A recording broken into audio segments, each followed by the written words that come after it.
हाँ जी, तो अब हम आपके साथ नेक्स्ट टॉपिक स्टार्ट कर रहे हैं हमारे चैप्टर नंबर 2 में, जो कि है फॉर्म्स ऑफ बिजनेस ऑर्गेनाइजेशन। ये जो टॉपिक है हमारा है choice of forms of business enterprise. ये काफी बड़ा इशू है एक बिजनेस के लिए जब हम स्टार्ट करते हैं कि कौन सा फॉर्म ऑफ बिजनेस ऑर्गेनाइजेशन हमें चूज करना चाहिए। क्या हमें सोल प्रोप्राइटर पर जाना चाहिए, पार्टनरशिप पे जाना चाहिए, एचयूएफ बनना चाहिए। ऐसे एचयूएफ में ज्यादा दिक्कत नहीं आती। एचयूएफ में एक बेसिक कैटेगरी है जो ऑप्शन नहीं होता, वो कुछ ही लोग चूज कर सकते हैं। एचयूएफ के अलावा बात करें, कोऑपरेटिव सोसाइटी पर जाना चाहिए या एक कंपनी फॉर्म ऑफ ऑर्गेनाइजेशन हमें बनाना चाहिए। So people are very much confuse about it. इन सब के अपने अपने फीचर्स हैं, अपने अपने मेरिट्स हैं, डीमेरिट्स हैं। ठीक है, now so there are certain factors. अब ये प्रॉब्लम तो आई गई है कि भैया कौन सा बिजनेस फॉर्म हमें चूज करना चाहिए। तो इसके लिए क्या है, कुछ फैक्टर्स हैं जिन्हें कंसिडर किया जाता है while choosing a form of business enterprise और ऑर्गेनाइजेशन। तो वो फैक्टर्स क्या हैं, किन किन चीजों को कंसिडर किया जाता है जब हम चूज करते हैं कि कौन सा टाइप ऑफ बिजनेस स्ट्रक्चर या कौन सा फॉर्म ऑफ बिजनेस स्ट्रक्चर हमें यूज करना है। तो आइए उन फैक्टर्स को डिस्कस करते हैं वन बाय वन। सबसे पहला फैक्टर है नेचर ऑफ बिजनेस। आपके बिजनेस का नेचर कैसा है। ठीक है, क्या वो ऐसा बिजनेस है जिसमें आपको पर्सनल अटेंशन बहुत देना पड़ता है या फिर डायरेक्ट कांटेक्ट करना होता है कस्टमर से। आप चाहते हैं कि पर्सनल अटेंशन दी जाए, ठीक है, पर्सनली आप हर चीज को देख सकें, मॉनिटर कर सकें, ऑब्जर्व कर सकें, कंट्रोल कर सकें। तो अगर आप पर्सनल अटेंशन चाहते हैं बिजनेस में, आप चाहते हैं डायरेक्ट कांटेक्ट हो आपका आपके सप्लायर्स से, आपके क्रेडिटर्स से, आपके एम्प्लॉयज से, आपके कस्टमर्स से, तो आपके लिए बेस्ट है जी सोल प्रोप्राइटर या फिर पार्टनरशिप फॉर्म ऑफ बिजनेस, क्योंकि इन दोनों में आप डायरेक्टली कनेक्ट करते हैं इन सब लोगों से। बाकी फॉर्म की बात करें तो ऐसा नहीं होता। अगर कोऑपरेटिव की बात करो तो वहां ऐसा फैसिलिटी नहीं मिलेगी आपको। वहां कुछ लिमिटेड लोग ही बिजनेस को चलाते हैं, सभी नहीं चलाते हैं। कंपनी फॉर्म में भी पॉसिबल नहीं है, वहां ऑनर अलग है और मैनेजमेंट अलग है। तो बेस्ट फॉर्म, अगर आपको डायरेक्ट एंड पर्सनल अटेंशन चाहिए तो आपके लिए सोल प्रोप्राइटर या फिर पार्टनरशिप बेस्ट ऑप्शन है। दूसरा कंसिडरेशन यहां पर, अगर आपका मोटिव, आपका नेचर ऑफ बिजनेस ऐसा है कि आप सर्विसेज देना चाहते हैं, सर्विस एक तरीके से आप सर्विस देना चाहते हैं लोगों को, यानी आप लोगों की हेल्प करना चाहते हैं। सर्विस से मेरा मतलब ये नहीं हम सर्विस सेक्टर में जा रहे हैं। सर्विस से हमारा मतलब है आप एक दूसरे की हेल्प करना चाहते हैं, नॉट फॉर प्रॉफिट टाइप आपकी ऑर्गेनाइजेशन है, then best suitable is cooperative organisation. Sole proprietor, partnership, HUF, company form of organisation आपके लिए सूट नहीं करता, क्योंकि वो सभी बनते हैं प्रॉफिट अर्निंग के ऑब्जेक्टिव से। उनका ऑब्जेक्टिव प्रॉफिट अर्न करना होता है। ठीक है, हाँ, एक इंपॉर्टेंट बात जरूर है दैट कंपनीज में भी जो कंपनी होती है वहां पर आजकल हमारे पास, या पहले भी पुराने एक्ट की बात भी करें तो कंपनीज में एक नॉट फॉर प्रॉफिट ऑर्गेनाइजेशंस के लिए अलग से सेक्शन है। एनपीओ के लिए सेक्शन 8 कंपनीज बनती हैं वो, ठीक है, तो जिसे नॉट फॉर प्रॉफिट कंपनी कहा जाता है। तो वो भी बना सकते हैं, बट उसमें दूसरा इशू आ जाता है कि उसकी लीगल फॉर्मेलिटीज बहुत ज्यादा है।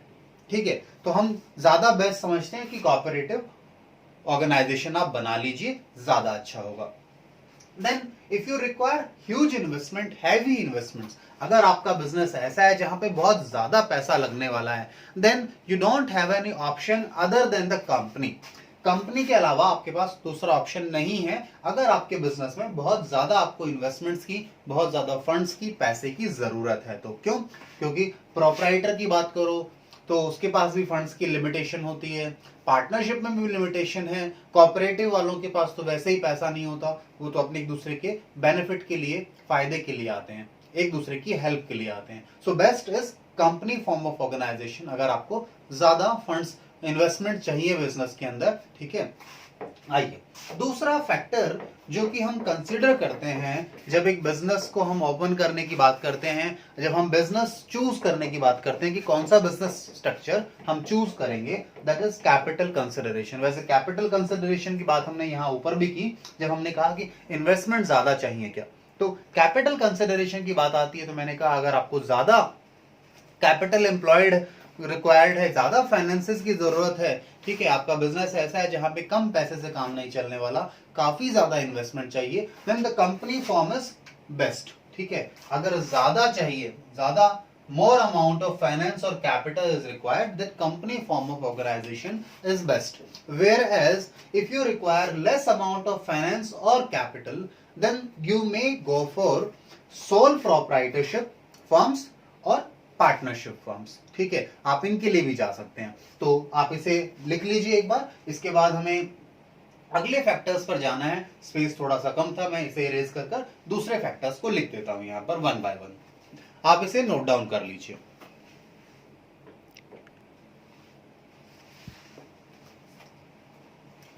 हाँ जी, तो हमारे पास नेक्स्ट जो फैक्टर है, जब एक choice of business form of organisation आप करते हैं, बिजनेस फॉर्म ऑफ स्ट्रक्चर आप करते हैं, then that is degree of control. आप अपने बिजनेस पर कितना कंट्रोल रखना चाहते हैं? क्या आप चाहते हैं सारा कंट्रोल, सारा मैनेजमेंट आपके हाथों हो? तो then best option is sole proprietorship. आप कहते हैं नहीं, थोड़ा बहुत डायल्यूशन हो सकता है, थोड़ा बहुत कंट्रोल में और लोगों में बांट सकता हूं, then you may go for partnership, ठीक है। और उसके बाद आपको कोई इश्यू ही नहीं है, अगर कंट्रोल किसी और के हाथ में है, मालिक कोई और है, then the option is, the best option is company form of organisation. So degree of control हम लोग समझते हैं, डिग्री ऑफ कंट्रोल का मतलब क्या है? डिग्री ऑफ कंट्रोल का मतलब है कि जो कंट्रोल होगा बिजनेस का, जो बिजनेस के इंपॉर्टेंट डिसीजंस लेने हैं, वो कौन लोग करेंगे। तो आप अगर कहते हैं कि ठीक है सारे डिसीजंस हमने ही लेने हैं, ठीक है, then sole proprietor is best and the next option is partnership. उसके बाद कहते हैं नहीं, हमें कोई इशू नहीं है कि जो कंट्रोल है, मैनेजमेंट है, कोई और करे इस बिजनेस का, तो हमें इससे कोई ऑप्शन ऑब्जेक्शन नहीं है, then you go for company form of organisation as well. तो देखिए जी, अगर आप सारा का सारा कंप्लीट एंड इंडिपेंडेंट कंट्रोल चाहते हैं, किसी का दखल ना हो, किसी का कोई इन्वॉल्वमेंट ना हो, ठीक है, तो आप क्या करिए, आप सोल प्रोप्राइटर पर जाइए। वहीं अगर आपको कोई इश्यू नहीं है कि जो कंट्रोल है बिजनेस का और लोगों का शेयर हो रहा है, देन तो आप जा सकते हैं पार्टनरशिप में, और कंप्लीट शेयरिंग कंपनी में आती है, ठीक है। पार्टनरशिप से भी ज्यादा डायल्यूशन है कंपनी में। पार्टनरशिप में तो फिर भी 4 लोग ही कंट्रोल कर रहे हैं आपस में मिलकर, ठीक है। कंपनी में तो ऑल टुगेदर ऑनरशिप अलग है और मैनेजमेंट अलग है, मालिक का डे टू डे ऑपरेशंस में कोई इन्वॉल्वमेंट नहीं है, ठीक है, कोई उनका लेना देना ही नहीं है, ठीक है। पार्टनरशिप में तो फिर भी है थोड़ा सा, ठीक है। तो डिग्री ऑफ कंट्रोल के बेसिस पर भी लोग चूज करते हैं that which form of business, enterprise और organisation they want to go for. Then next we have is legal formalities. Legal formalities, law के कंप्लायंस कहाँ ज्यादा हैं? तो अगर आप चाहते हैं या आपका ऐसा मानना है कि नहीं, हमें लीगल फॉर्मेलिटीज, इन चीजों में नहीं जाना है, ज्यादा लॉ के कंप्लायंसेस वगैरह में नहीं जाना है, then the best option is sole proprietorship. क्यों है सोल प्रोप्राइटरशिप बेस्ट ऑप्शन? क्यों? क्योंकि इसे बनाने और बंद करने में कोई लीगल फॉर्मेलिटीज नहीं है। आपका मन करता है एक बिजनेस स्टार्ट करने का, एज अ सोल प्रोप्राइटर आप स्टार्ट कर सकते हैं। Just you have to arrange your resources, ना कोई रजिस्ट्रेशन कराना है, ना किसी कहीं से अप्रूवल्स लेने हैं। तो सोल प्रोप्राइटर सबसे इजी है लीगल फॉर्मेलिटीज के कॉन्टेक्स्ट में बनाना। उसके बाद आए अगर हम नेक्स्ट लेवल पर, नेक्स्ट लेवल पर बात करें पार्टनरशिप की, तो पार्टनरशिप में भी ऐसी कोई लीगल फॉर्मेलिटीज नहीं है, क्योंकि हमने बताया है जो पार्टनरशिप में रजिस्ट्रेशन होता है दैट इज ऑप्शनल। वो ऑप्शनल है, आपको कराना है तो आपकी इच्छा है, आप नहीं कराना चाहते तो कोई ऑब्जेक्शन नहीं है लॉ को इससे, ठीक है। तो पार्टनरशिप फॉर्म में भी रजिस्ट्रेशन की जरूरत नहीं है। हाँ, कुछ टेक्निकलिटीज आती हैं जहां पे रजिस्ट्रेशन के बेनिफिट्स हैं, अगर वो बेनिफिट्स लेने हैं, फायदे लेने हैं, तो आपको रजिस्ट्रेशन कराना पड़ेगा। तो अगर लीगल फॉर्मेलिटीज बिल्कुल ही नहीं करनी, नहीं जाना चाहते लीगल फॉर्मेलिटीज में, तो सोल प्रोप्राइटर पर जाओ। और थोड़ी बहुत लीगल फॉर्मेलिटीज से इशू नहीं है तो पार्टनरशिप में जा सकते हो। और लीगल फॉर्मेलिटीज में कोई दिक्कतें नहीं है, आपको और बेनिफिट्स की ज्यादा चिंता है। आपका एक बड़ा बिजनेस है जहां हर चीज लिखित में होनी चाहिए, लीगल मैटर्स पे कंसल्टेशन चाहिए होता है, then you will be going for the companies form of organisation. क्योंकि आपको पता है कंपनीज में, कोऑपरेटिव ऑर्गेनाइजेशंस के अंदर लीगल फॉर्मेलिटीज बहुत ज्यादा हैं। हमने पीछे बात भी की है आपके साथ कि ज्वाइंट स्टॉक कंपनी कैसे बनती है। आपको फॉर्मेशन में ही 4 स्टेप है, 4 स्टेप्स जब पूरे होंगे जब जाके एक पब्लिक कंपनी बनेगी, एक जॉइंट स्टॉक कंपनी बनेगी। याद है वो स्टेप्स कौन कौन से थे? पहला स्टेप याद कीजिए, प्रमोशन का स्टेज, जहां प्रमोटर बिजनेस के बारे में एक रिसोर्सेज अरेंज करता था, सारा ऑर्गेनाइज करता था। वो सब तैयारी करने के बाद फिर वो अप्लाई करता था आरओसी को, that is incorporation stage, name approval वगैरह के बाद में फिर आरओसी उन चीजों को चेक करके, ठीक है, आपको इनकॉर्पोरेशन का सर्टिफिकेट देता था। फिर आपको अगर कैपिटल लेनी है लोगों से तो कैपिटल सब्सक्रिप्शन स्टेज थी, जहां पे कैपिटल रेज करते हैं, and then finally you will be going to get a certificate of commencement. तो यानी लीगल फॉर्मेलिटीज बहुत थी कंपनीज में, ठीक है, सोल प्रोप्राइटर में बिल्कुल भी नहीं है। तो ये डिपेंड करेगा आप पर कि आप किस टाइप के बिजनेस में जाना चाहते हैं।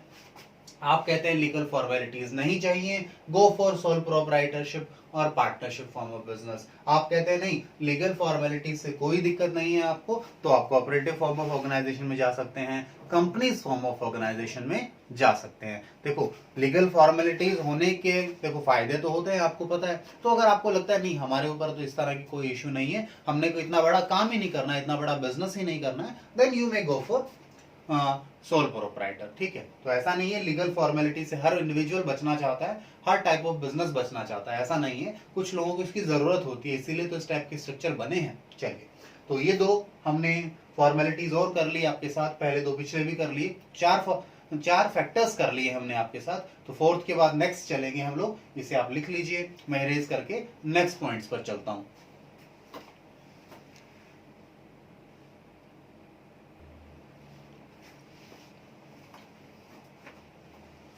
हाँ जी, तो मैंने नेक्स्ट फैक्टर्स लिखे हैं आपके सामने। हमारा जो नेक्स्ट फैक्टर है, while considering the choice of business form, then that is liability and degree of risk involved। मैंने इस हेडिंग को थोड़ा सा बड़ा किया है क्योंकि दोनों चीजें साथ साथ चलती हैं, पैरेलली चलती हैं। देखिए, अगर आपका बिजनेस ऐसा है जिसमें बहुत ज्यादा रिस्क है, ठीक है, कोई रिस्की वेंचर आप कर रहे हैं, तो आप कहेंगे कि हमें ऐसा बिजनेस चाहिए जहां पर हमारे ऊपर ज्यादा कोई दिक्कत ना आ जाए, हम लोगों को ज्यादा बड़ा नुकसान ना हो जाए। तो अगर आप इस टाइप का बिजनेस कर रहे हैं जिसमें हैवी रिस्क इन्वॉल्व है, ठीक है, high degree of risk involve है, तो आप कोऑपरेटिव फॉर्म ऑफ ऑर्गेनाइजेशन में जाना चाहेंगे, आप कंपनी फॉर्म ऑफ ऑर्गेनाइजेशन में जाना चाहेंगे। सॉरी,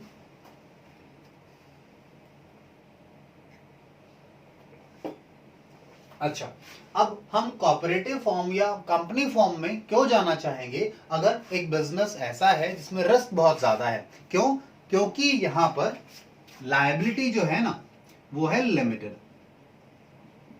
ध्यान रखिएगा, हम क्यों जाना चाह रहे हैं कोऑपरेटिव फॉर्म ऑफ ऑर्गेनाइजेशन या फिर कंपनी फॉर्म ऑफ ऑर्गेनाइजेशन में? क्योंकि हमारी जो लायबिलिटी है वो लिमिटेड है। लायबिलिटी हमारी कैसी है जी? लिमिटेड है। इसलिए हम जाना चाहेंगे कोऑपरेटिव या फिर कंपनी फॉर्म ऑफ ऑर्गेनाइजेशन में। क्यों? क्योंकि अगर रिस्क आता है तो उसे बियर कौन करेगा? ऑनर करेंगे, मालिक करेंगे। अब मालिक को बियर करना है तो मालिक को ज्यादा नुकसान ना हो जाए, इसलिए वो क्या कहते हैं, हमने जो लगाया है मैक्सिमम वही डूबे, तो हम कहेंगे हम कंपनी फॉर्म ऑफ स्ट्रक्चर में जाना चाहते हैं या फिर कोऑपरेटिव फॉर्म ऑफ स्ट्रक्चर में जाना चाहते हैं। हाँ, पार्टनरशिप की बात मैंने नहीं की क्योंकि नॉर्मल पार्टनरशिप, हम 1932 एक्ट वाली पार्टनरशिप की बात कर रहे हैं जहां पे लायबिलिटी क्या होती है जी? अनलिमिटेड होती है। हाँ, जो नया कॉन्सेप्ट आया है हमारा लिमिटेड लायबिलिटी पार्टनरशिप वाला, वो भी आप चूज कर सकते हैं, ठीक है। तो वो भी फॉर्म ऑफ ऑर्गेनाइजेशन हो सकता है, लिमिटेड लायबिलिटी वाला भी, वहां पर भी लायबिलिटी लिमिटेड होती है, इसलिए चूज किया जा सकता है उसको भी, ठीक है।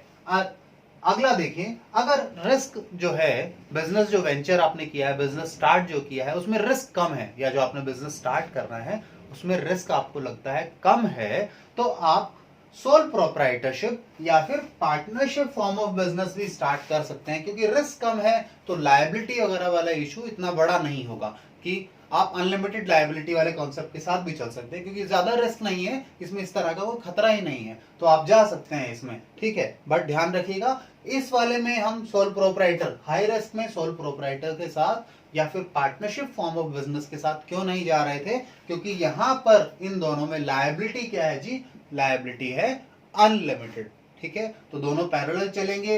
रिस्क ज्यादा है तो लायबिलिटी ज्यादा हो जाती है, रिस्क कम है तो लायबिलिटी कम होती है। ठीक है, तो यहाँ रिस्क कम है, लायबिलिटी कम है, हमने कहा सोल प्रोपराइटर के साथ, पार्टनरशिप फॉर्म के साथ चल सकते हैं हम लोग। ठीक है, देन नेक्स्ट हमारे पास आता है management skills. Management skill, management expertise.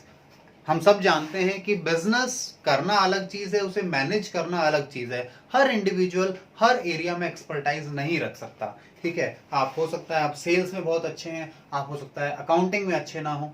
ठीक है, तो इस तरह की चीजें साथ साथ चलती हैं। अब अगर आप चाहते हैं आपका बिजनेस एक्सपर्ट लोग मैनेज करें, ठीक है, जिन्हें हर फील्ड में अच्छी नॉलेज हो, बिजनेस को मैनेज कैसे करना है, कंट्रोल कैसे करना है, कैसे बिजनेस को चलाना है, एक्सपर्ट लोग अगर आपको चाहिए अपने ऑपरेशंस को हैंडल करने के लिए, तो आपको किस टाइप का बिजनेस स्ट्रक्चर चूज करना होगा, इस पर बात करते हैं। अगर आपको मैनेजमेंट स्किल या एक्सपर्टाइज चाहिए अपने ऑपरेशंस में, अपनी बिजनेस एक्टिविटीज में आपको चाहिए, if you require that, then the company form of structure is best. ठीक है, अगर आपको एक्सपर्टाइज चाहिए then the company form of structure is best, क्योंकि कंपनी फॉर्म ऑफ स्ट्रक्चर में मालिक अलग हैं और मैनेजमेंट अलग है। जो ऑनर हैं वो बिजनेस को नहीं चलाते, बिजनेस को चलाने के लिए मैनेजमेंट है, बोर्ड ऑफ डायरेक्टर्स हैं, who are specialized in different fields, different areas, उन्हें पता है बिजनेस कैसे चलाना है, then that form is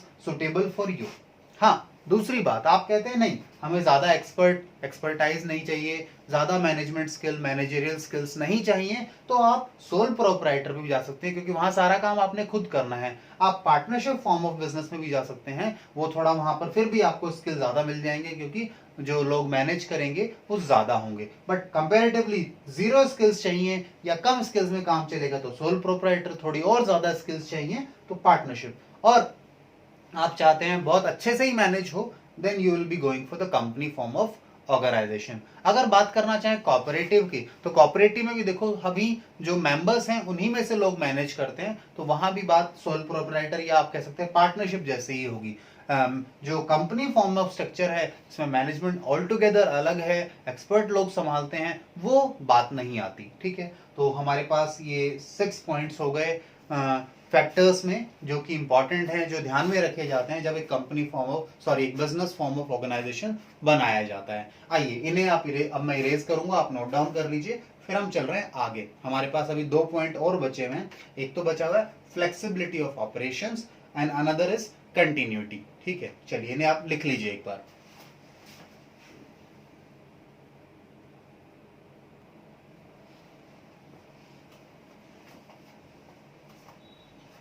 हाँ जी, तो लास्ट 2 पॉइंट्स बचे हैं हमारे पास इन फैक्टर्स में, जो हमें कंसिडर करने पड़ते हैं जब हमें चूज करना है कौन सा फॉर्म ऑफ बिजनेस ऑर्गेनाइजेशन हमें लेना है। तो देखिए हमारे पास है 7th point is flexibility of operations.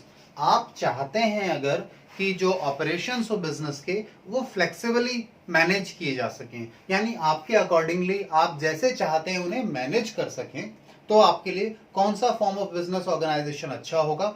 या आप चाहते हैं कि आपको कोई फर्क नहीं पड़ता फ्लेक्सिबिलिटी से, तो आपके लिए कौन सा फॉर्म ऑफ बिजनेस ऑर्गेनाइजेशन अच्छा है, देख सकते हैं इससे। देखिए अगर आपको चाहिए हाई डिग्री ऑफ फ्लेक्सिबिलिटी, यानी आप अपने हिसाब से जैसा करना चाहें वैसा कर सकें, then the best one is sole proprietorship. यहां आपको कुछ कहने के लिए कोई नहीं होता, you are the independent one, you have control over all the operations, all the activities of your business।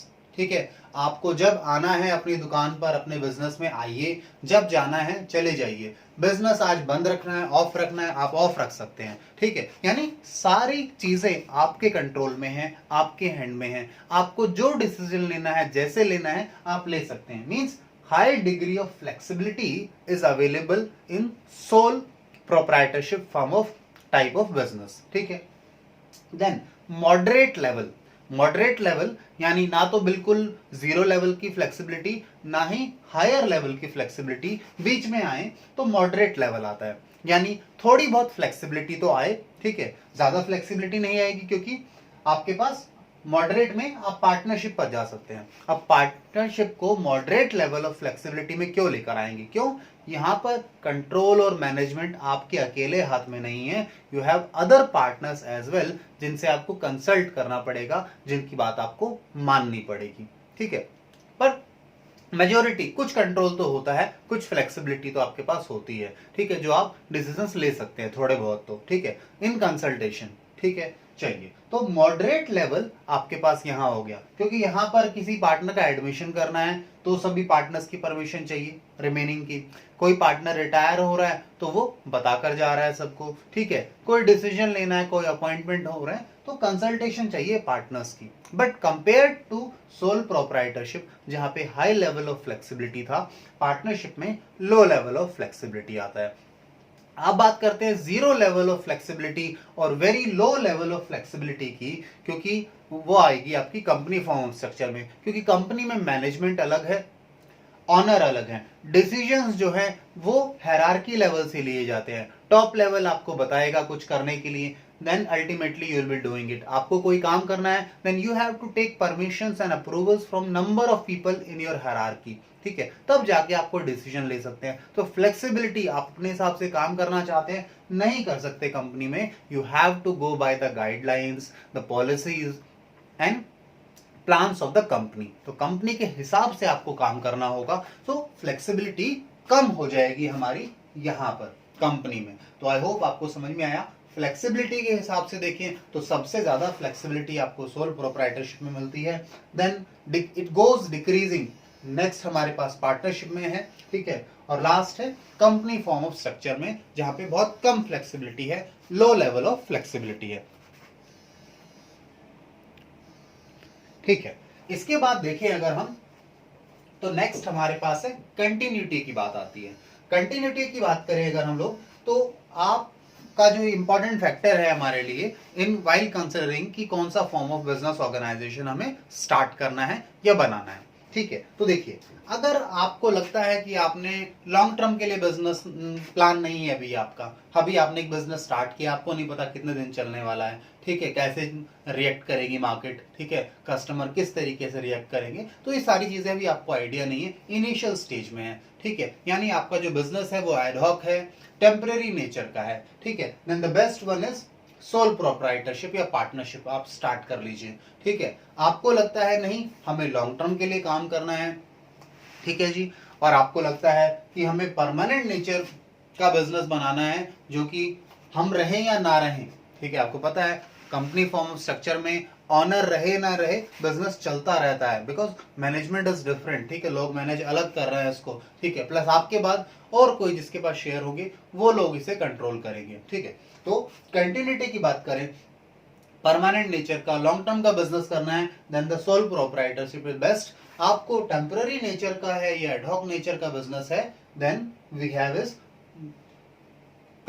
Soul proprietorship या फिर पार्टनरशिप। आइए इसके बाद देखें, तो हमारा ये चैप्टर खत्म हो गया है। इस चैप्टर में आपने कुछ चीजें इंपॉर्टेंट हैं जो ध्यान देनी है। अच्छा, इसके बाद एक छोटा सा हमारे पास चार्ट है इस चैप्टर के अंदर, जहां पर बताया गया है factor influencing the choice of forms of business organisation.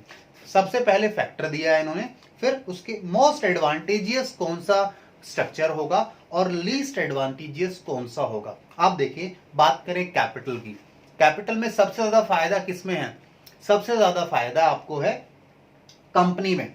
भाई अगर आपको कैपिटल की बात करें, सबसे ज्यादा कैपिटल कहां मिलेगी? कंपनी फॉर्म ऑफ स्ट्रक्चर में। कोई दिक्कत नहीं, जितना पैसा चाहिए मिल सकता है। और लीस्ट यानी सबसे कम फायदा कहां होने वाला है? वो होने वाला है सोल प्रोप्राइटर में।